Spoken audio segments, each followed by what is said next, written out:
Welcome to the Empowered to Connect podcast, where we come together to discuss a healing-centered approach to engagement and well-being for ourselves, our families, and our communities. I'm J.D. Wilson, and I am your host. And today on the show, we've got Jodi Haugen, who is a TBRI practitioner and an occupational therapist of many years, working in the early intervention phase of OT. So she works with infants and parents of infants to do early intervention for everything. And you'll hear her talk about the scope of work that she does. Fascinating conversation with her. She explains everything from kind of early formation of the sensory systems to one of the most mind-blowing facts I've ever heard about how many different brain connections are happening with each second of life going by in a child's first year. You do not want to miss that. It is fascinating. She also talks about some very practical tips and tools for you to build connection and attachment with your infant. So whether you are a parent of an infant or you know a parent of an infant, a really, really helpful interview today with Jodi. Becca McKay joins us as well. Just a really great conversation. So without any further ado, here she is, Jodi and Becca and myself talking about early intervention, occupational therapy, and nurturing our babies. Well, as we mentioned in the introduction, we've got Jodi Haugen with us today, and she is an OT. We also have Becca McKay with us. And so we want to talk today. We're starting a series talking about nurture specifically. So as you've been listening along live, as we're airing these, earlier in the year, we did a series beginning to talk a lot about structure and discipline and all of that. If you missed those, you can definitely go back and listen to them. But we're going to talk about nurture specifically. Obviously, you know, with everything that we do, we want to talk about creating a balance, finding the right balance between structure and nurture. And so to do that, we have Jodi here with us today. And so let's do this. Jodi, before we ask you to share your story, Becca, will you just kind of introduce the idea, frame this idea for us before we jump in today? Absolutely. As we jump into this series on nurture, we're going to look at through the lifespan. So we're going to kind of highlight a component of what it might look like to nurture infants today. And then next week, it'll be we'll just move up the ladder. We'll do toddlers. We'll do all the way up to young adults. And so if you're interested in a specific age group, stay tuned and stick with us. Obviously, you know, the topic nurturing infants, like you could almost talk about that for 50 hours. There's so many aspects of it. And so, you know, you think about nurturing a baby, you know, you think about those newborn parents up through the night, feeding them every couple hours. You think about the social skills, playing peekaboo as they take their first steps, all those things. But Jodi, we specifically wanted to invite because of her expertise with the sensory processing systems that babies are born with their early experiences. And then even we're excited today to talk about something that JD and I don't know a lot about, infant massage. So that idea of how healthy touch really nurture an infant. And so, Jodi, we're just that you're going to bring your expertise and that wisdom that you have from your practice here for us to learn from today. Yeah, well, thank you for having me. I'm actually really excited to be here. And I assume you want to know a little bit about where I come from. Yes. Like you said, I've been an occupational therapist for it's 27 years now, and 16 of those have been in early intervention. So for those who don't know, early intervention is working with the birth to 3 population, and it's completely different than what you might think of as traditional occupational therapy or other therapy services, because we're typically going into people's homes. And when we're working with babies, we're really working with parents. We do a lot of parent coaching. So, and then I completed my TBRI certification. Gosh, I don't know if that was maybe 5 years ago. And my infant massage certification was, I think, in like 2012. So I've been doing that for quite a long time. I have graduate training in sensory integration. That's a really big part of what I do in early intervention, is working with babies and toddlers who have sensory challenges. So I hope I can share some tidbits that are interesting today. Okay. Well, number one, all of that background, it makes me so excited because there's no pressure on Becca and I to actually share anything today because you've got it covered. Let's start here if we can. I will say just from personal experience. So one of our kids, early on, we noticed probably around 1.5, 2 years old that there were just some things that we just didn't have answers for. We weren't sure, or is this kiddo like behind developmentally, or we just didn't know what we were looking for. But because we had other kids before, we kind of knew, all right, maybe some things are not developing as quickly as we thought here or there. There were just some things that we just didn't have answers for. And so we were really fortunate to be in Memphis and to be able to seek out the help of an occupational therapist. And it completely changed our lives. So if you would, will you just kind of start with, why do you have a job working with infants? Like what might the need even be? So can you talk about kind of birth and what is happening at birth that might cause a need for an OT to step in? Yeah, that's a great question. There's a lot happening. And first, let me talk about one part of your question, the services question, and why I have a job and why these services are here. And we can thank our government actually, because this is part of a federally funded grant program to states, early intervention. So this service is available in every state. It looks a little bit different. I'm in Michigan, and our services are offered through the school system, and they are entirely free to families. So we accept referrals from parents, from caseworkers, from hospitals. Babies who are exposed prenatally are automatic referrals to our program.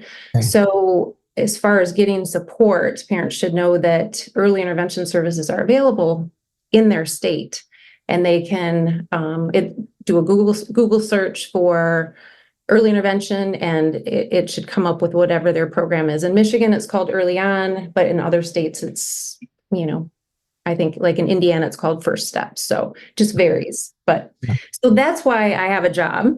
Thank you, government. Yeah, and then all of the things that I work with as an OT, maybe that's how I can kind of address some of the the things that come up in early intervention, and how we address those. So as an OT, I receive a lot of referrals for babies who come home who have prenatal exposure, who might come home with other medical challenges, feeding challenges.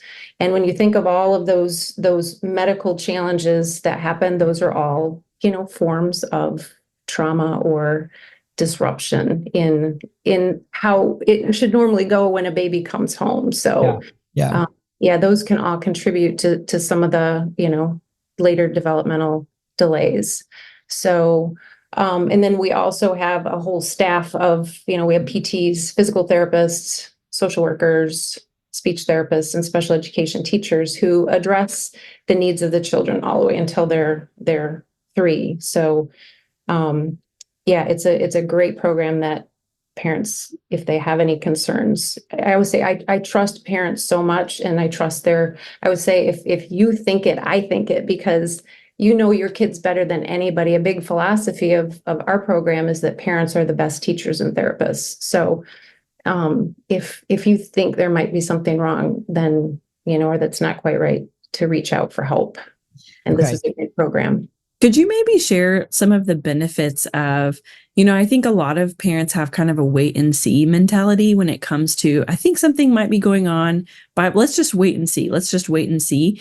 And I've heard, through my social work experience, I've heard from people like yourself that really early can help so much. I wonder if there's any benefits you could share of getting help early in order to just support some of that development and growth. Yeah. Early intervention. I mean, when you think about just the brain building capacity that's happening in those early years, in particular, the first year of life, but all the way up until 5, that the brain is developing at such an incredible rate. I think the Harvard Center for Developing Child, they have so many great resources, but one of their big messages is what they call serve and return interactions. So, that being attuned and responding to your child. And they have reported that in the first year of life, for every second of those rich interactions, there are 1 million brain connections happening. So in that first year of life, I know, isn't that per second, this is 1 million brain connections happening each second you are having that rich interaction with your baby. And so that first year of life, we're getting all these connections happening. And then there's this kind of pruning back that happens. So if we wait, we miss, that kind of golden window. And there's just so much research that supports wait and see is not the answer. We would rather, have a child come to us and say that everything's okay than wait and see. And there are many doctors who take a wait and see approach. So I always say, trust your gut. Man, 1 million per second. Isn't that crazy? I know, I heard that. We're actually going through some social emotional training right now with what's called the pyramid model. And that was shared in there. That was like their latest updated statistic at 1 million connections per second. It's just, I share it with parents now. I'm like, oh my gosh, you just interacted with your child. Did you know you just made 1 million connections? It really is incredible when you think about it. So a very large portion of our listenership are either adoptive or foster families. And so with having early disruption in some form or fashion in a child's story, it can interrupt those connections from being made. And so will you kind of talk about what that disruption can mean from an OT standpoint and how you might address that?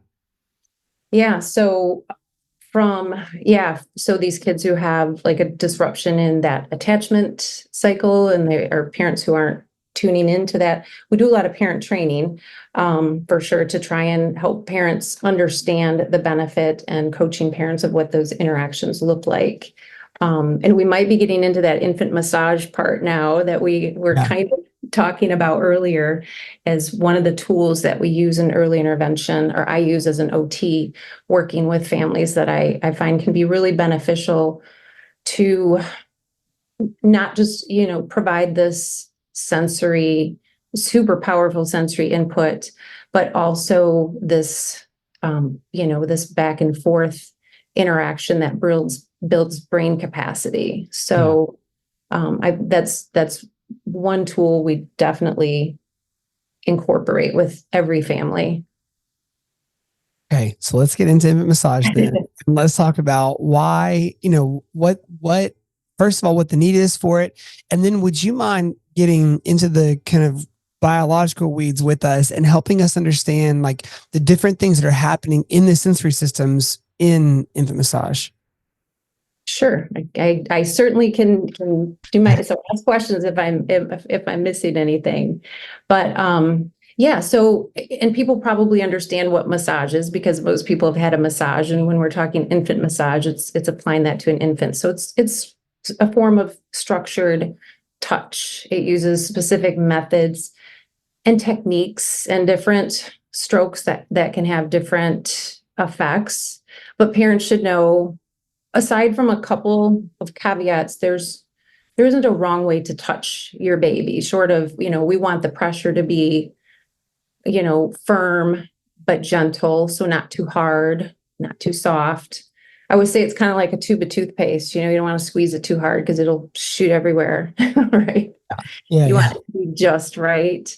And, or massaging a newborn baby who maybe still has their umbilical cord attached, to their belly. You don't want to massage their belly. So things like that. But parents should know, like, touching their baby in a way that their baby enjoys is the goal. It's not about, I have to do this stroke exactly right. It's about building that connection and providing this really powerful sensory input. And I mean, if we think about it, the touch system, our skin, that's the largest sensory organ in our body. So, and for an infant, I mean, it starts developing in utero, so around 8 weeks. And by the time a baby's born, they really can appreciate and experience a full range of sensations. So pain and hot and cold. So this system is ready to receive input. And this is the way the baby learns about their environment is really through the touch system. It's such an important system early on, to support development. So, and then one of the approaches when you talk about kind of this multisensory approach, my idea of massage has evolved over the years, and I kind of use a protocol that is more multisensory, and I got this from Pathways. I don't know if you've heard of that website, but they have a great massage protocol. It's called the 30-10-5, and it incorporates 30 seconds of talking to baby, 10 minutes of massage, 5 minutes of rocking, which provides that movement input. So if we break that down and what we're doing, so that 30 minutes of talking, we're making eye contact. We're using our soft voice, that motherese voice. We're connecting with baby. We're asking permission. Are you ready for your massage?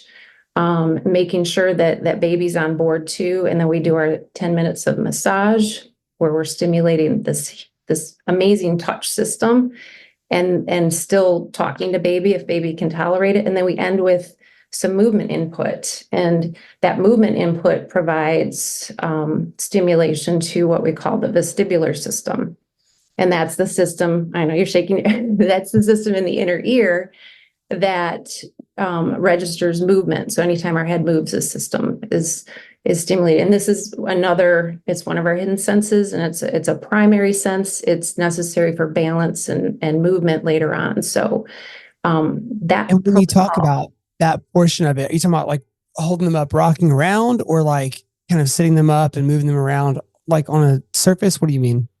Like holding them and rocking them in a way baby likes, usually back and forth, side to side, or it could be front to back. It's depending on what baby likes. So, and still talking. I mean, yeah, you're not just rocking them out there in space. So, when you infant massage, Jodi, and parents are listening, and some of them may have heard of it, may be familiar with it, and some wouldn't be. Is this something that you feel like every baby needs or would benefit from? Or is there like a targeted audience or like a why that you would use it? Like, it's just one of those things. I have heard of it so little. I don't know a lot about it. So people are listening and they have a newborn baby. Is this something you think every baby can benefit from? Look into it. Is this something that you would say, hey, look for these signs? This is that they might benefit. Kind of your take on that. And this is just a genuine, I don't know. Teach us. I love that. I think every baby can benefit from it. I mean, the short answer of that, I share it with every family, at least give preliminary information. Some families that I work with are maybe not super interested in, sitting down and doing a massage, but I always make sure I present that information and say, get some touch in at least once a day. So yeah, the benefits are just, research is so funny because you can never say, causation, but there's research that supports some pretty nice benefits for massage. And I know in our practice guidelines, it's our national organization, the American Occupational Therapy Association, they rank, this has strong evidence, this has moderate, and infant massage is considered one of those interventions for the birth to 5 population that has strong evidence supporting its use. So I go by that too. They kind of review that, but yeah, the benefits. So having this daily, beautiful moment with your baby where you're providing this wonderful input and this interaction, it can have benefits for relaxation, sleep, feeding. This is used in the neonatal intensive care unit. Some of them, I don't know the percentage, but they've done research on really tiny babies and found benefits in like reduced hospital stay times, improved weight gain. And you think about those little babies who are in the neonatal intensive care unit, and all of their touch experiences are I think it's like 95% are negative touch experiences. Man. So yeah, they're getting poked and prodded, and so to come in and say, touch is good and it's not something to be afraid of. So for those babies who've had a lot of medical intervention, it can be super beneficial. Gosh, it's interesting. So, we're hearing from you that this should just be kind of a daily routine for us, like a connection, attachment building routine for us as parents in those early years. What are some of the other things that we can be thinking through to help, build those sensory connections, build the sensory system connections? Are there other things that parents can be doing during those birth to 5 years that can just become routines that can help build those systems up? I think there are, you kind of mentioned, some of them. I mean, setting regular routines. So days are predictable and, baby knows what to count on: regular meals, sleep times, all of those types of things. Reading to baby, we recommend starting to read. And by reading, we don't mean sitting down and reading, but talking about, pictures, talking to baby, just that making that eye-to-eye contact at every diaper change is another form of connection. Taking time out, to just be with baby. Tummy time is a huge message for all of our families, because it's so important for sensory and motor development. There's so many containers out there now, and so many things that tempt parents to not have babies on their tummies. So we encourage a lot of that, and monitoring those developmental milestones. I mean, if parents are noticing something that isn't right, to speak up. Yeah. Okay. So one of the things that I would say changed our life with having early OT in our family's life was when our OT would sit down and explain with us exactly what was happening in our baby's brain, in her, visual sense, her auditory sense, all that. Would you help us to understand kind of in those early intervention modes, are there things that you see that to be the most common reasons that kids are coming in to have early intervention? And if there's kind of a most common thing you're seeing, what is it and how are you guys treating it? Or are they all so different when they come in? Yeah, I would say, I mean, are you talking about just like an OT caseload, or because we get a range in early intervention? As an OT, I work with babies. I mean, we're seeing a lot of kids on the autism spectrum, but so you're talking about specifically babies and why they might come into early intervention. And if there's a comment, so for kids who are coming in on the autism spectrum, I know there are different treatments for different situations. Obviously, there's a lot of assessment and testing that goes into that. Are there things that you see, like here's one of our most common interventions, and here's what it's doing in the brain and helping to sort out? Okay. And I think, it probably depends on the particular, like the age of the child and what the particular condition is. I mean, we really have such a range of interventions. I feel like I've been in continuing education, I don't know, for 20 years and learned so, and our staff is super experienced. We have such a toolbox that we pull from. So if we're talking about, sensory issues, kids, babies who might have sensory issues or suspected sensory issues.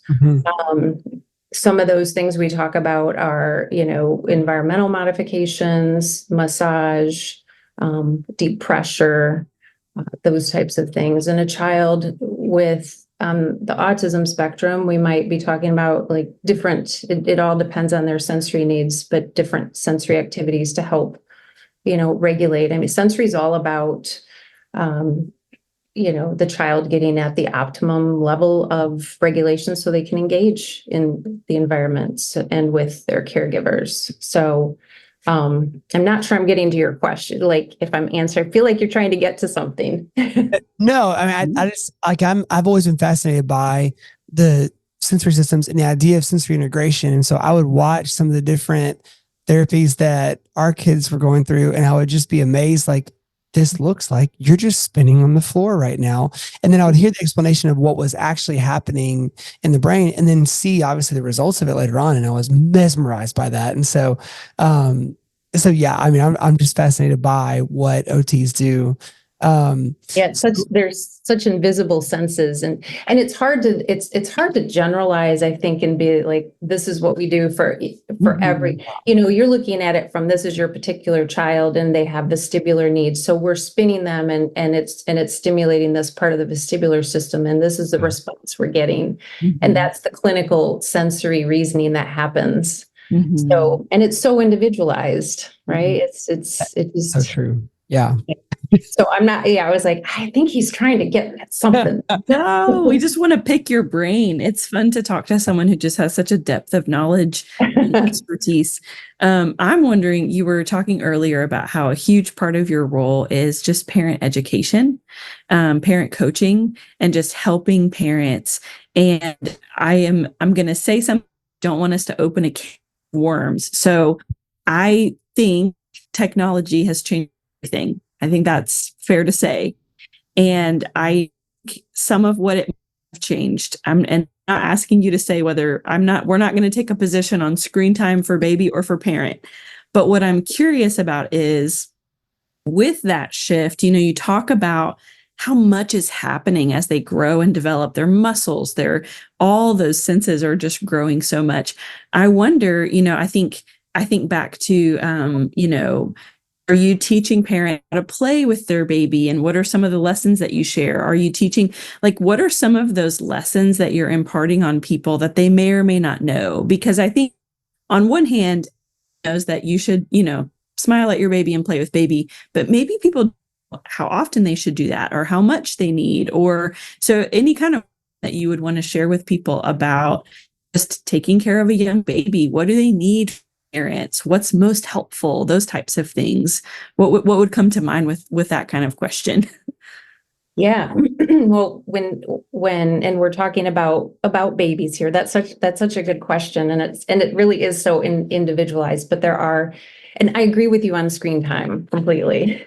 And the American Academy of Pediatrics actually recommends no screen time except for video calls for children under 18 months. So, and that's a really great point. We go into a lot of homes where TVs are on, for kids, and there are educational shows that Yeah, I mean, well, I was thinking about we've got 4 kids. So by the time that our 4th came along, she was 6 years younger, 5 years younger than everybody else. So everybody else was sort of in that, they're watching, it wasn't Bluey then because I'm old, but it'd be Bluey now, the stuff is on TV. And so, our youngest was definitely getting screen time before 18 months, and we feel like we tried to keep a pretty good lid on it, but that's really interesting to know that number.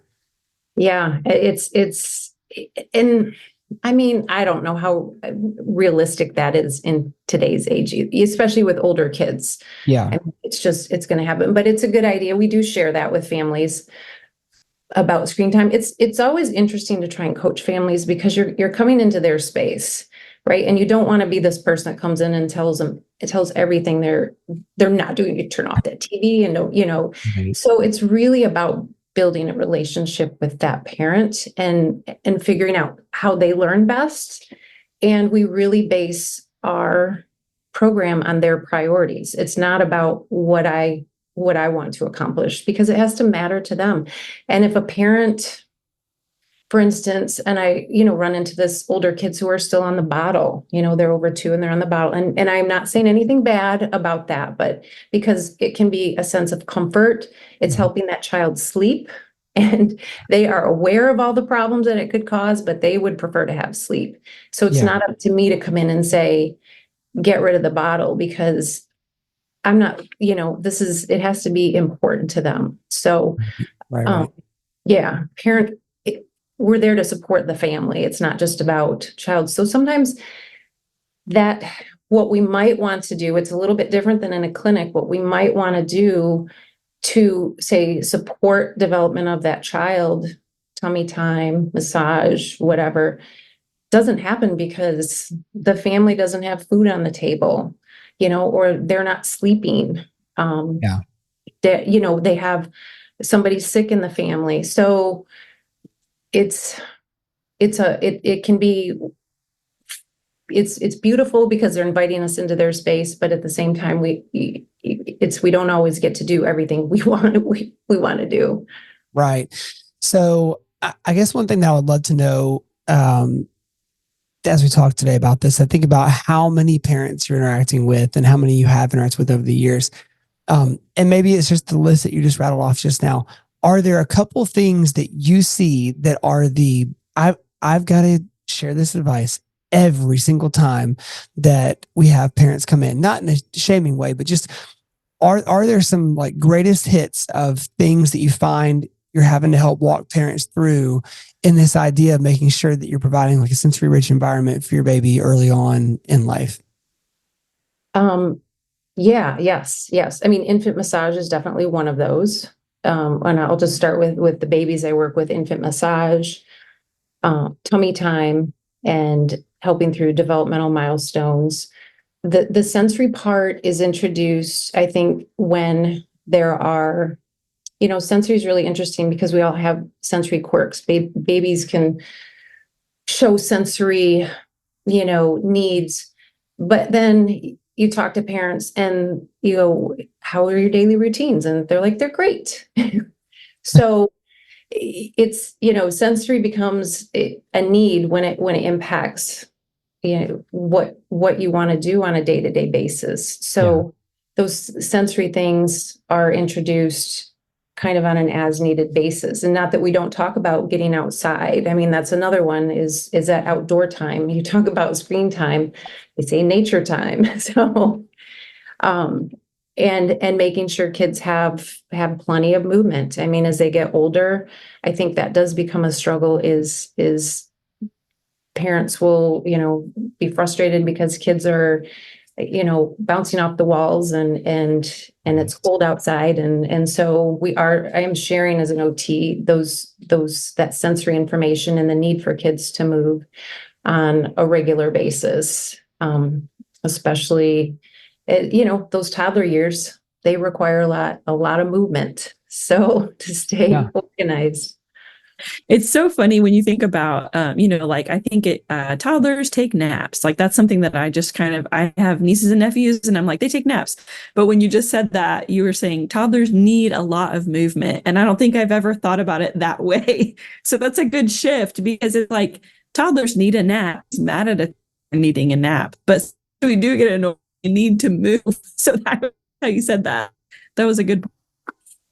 Yeah, they definitely do. And you think about it, going back to that movement system in our inner ear, right? There's a lot of maturity and development that's happening in those early years. Yeah. So movement, that system is not getting the input it needs. So it's not even just about they need the movement because they're busy. Like their bodies need the movement for development. Yeah. And so, we're definitely sending that message a lot. There's a principle, and I'm going to feel a little bit dumb asking this question, Jodi, but I have in my mind from like an old college psychology class that like there's this like use it or lose it principle. Is that true? Is that kind of what you're describing? I know that that's not the scientific term, but is there this principle of we have to use these systems during those years when those million connections are being made and all the way up until, is that true? Is that a myth? Again, I feel asking it, but I want to know, is that a true principle? And is that what you're talking about there? Yeah, I think that's definitely true. And maybe you've heard about some of the experiments with the Rhesus monkeys and right. I mean, those are kind of some of the early experiences of that sensory deprivation. So you talk about, use it or lose it. And there was a great series on PBS called The Brain, and it tracked brain development through the lifespan. And one part of it was about these boys who had come from an orphanage and had been, they were in cribs and no real human interaction, and they were all adopted by the same family. And the impact, like the child that was the oldest spent the most time, like you saw the greatest impact in his life as they were adults when they interviewed them. So, and the child who was adopted when he was under 2 had less, he had recovered a little bit more from that deprivation. So I think that's what you're talking about, right? Use it or lose it. And that early nurturing and interaction, sensory exposure is critical to development. And to kind of come full circle to where we started when you were talking about NICU babies having maybe like 95% negative touch, but then you were saying like, there's hopefulness there. We can do infant massage. We can encourage, like we can do some things to course correct from where the train might be off the tracks. And so I just heard, in all the things you're sharing, little glimmers of we can do things as parents, as caregivers, we can do things to help support that growth, which is encouraging because we can't control some of those other factors. You can't control if they have medical challenges or if there's PICU stays or NICU stays or other things that pop up. So it's encouraging to know that there's pieces we can. I think my last question for you, Jodi, is just, I hear when you talk about just your deep care for parents. And you said it a couple of times, a couple different ways. You don't want to come in and tell them what to do. You want to make sure you're taking care of them. So I wonder if you just have anything that comes to mind when it comes to what advice do you have for parents to take care of themselves as they're trying to take care of babies and toddlers? Anything that comes to mind on how they can care for themselves during that season of life? Yeah, I think I'm gonna take it back to infant massage. Yeah, please. Because there are benefits for not just baby, but for parents. So some of the research has been done with mothers and fathers who are providing infant massage, and that it can help with symptoms of depression and stress and anxiety. And when mom is feeling better, then she connects better with baby. And I'm not saying spend more time, but thinking about that idea of, as a parent, you're also going to get benefit from massaging baby. They have documented that it increases the release of those feel-good hormones like oxytocin for both mom and baby, and that it reduces stress hormones. So that idea, and I know there are other things, ask for help and take time for yourself, but just know like that infant massage, I know we kind of wanted to talk about that anyways, but there are benefits on both ends. Yeah, two-way street. That's fascinating. Yeah, and that whole idea of resilience. I mean, if we're talking about TBRI Mm-hmm. and the idea of resilience and what are we building in to that? You said that there's hope. Absolutely. You can, there's so much that can happen just by having those rich interactions, and infant massage incorporates so many of those TBRI principles. We were kind of talking about that earlier, but I know even before we hit record, no, I wonder if you could share some of those. Even that was before we hit the record, we got excited, got into all the ways that the TBRI principles are so aligned. I wonder if you'd share those with people. Yeah, I know that's what I was most excited about when we were talking about this, and I've started to look at TBRI. I'm like, wow, it's like it fits. So like, of course, the whole idea of healthy touch. These are all the engagement principles, right? The eye-to-eye contact that's happening during infant massage, especially if you're doing that, talking to baby beforehand and during. Voice quality. That's another one, right? And staying playful. And we encourage talking in that kind of motherese, that sing-songy, are you ready? That soothing. And that playful interaction, you can smile at baby. And so thinking of all those things, and we're building, we're disarming fear, we're building connection and trust. It's all in there. And it happens for both mom or dad and baby. So good.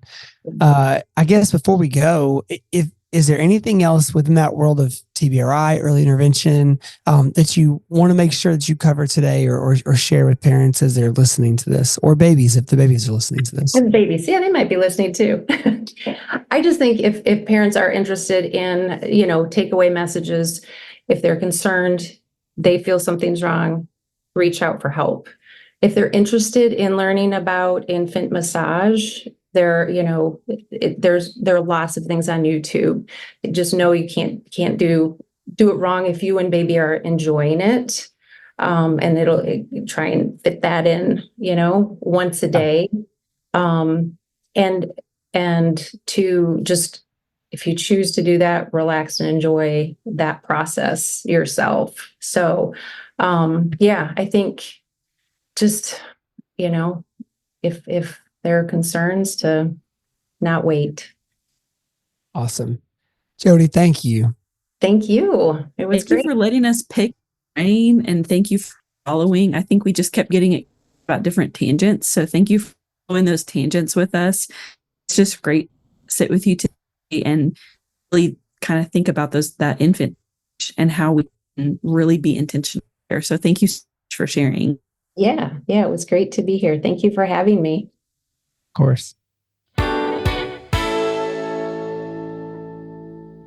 Well, listen, I will tell you, 1 million connections per second is not the number I would have guessed if we were guessing how many neuropathway connections or how many brain connections are happening per second during a child's first year of development. That is mind-blowing. And so again, a big thank you to Jodi and for her time today and sharing all that she shared, and for all the work she's doing in early intervention. Like, very, very important work that's happening in Michigan. So a big thanks to her. A big thanks always to Becca for joining us, and for you for joining us. And so just some general announcements and reminders. If you have not rated or reviewed our show on Apple Podcasts or on Spotify or on YouTube, please make sure you do that. It helps our podcast to be able to be placed in the different algorithms for people who are looking for podcasts like ours.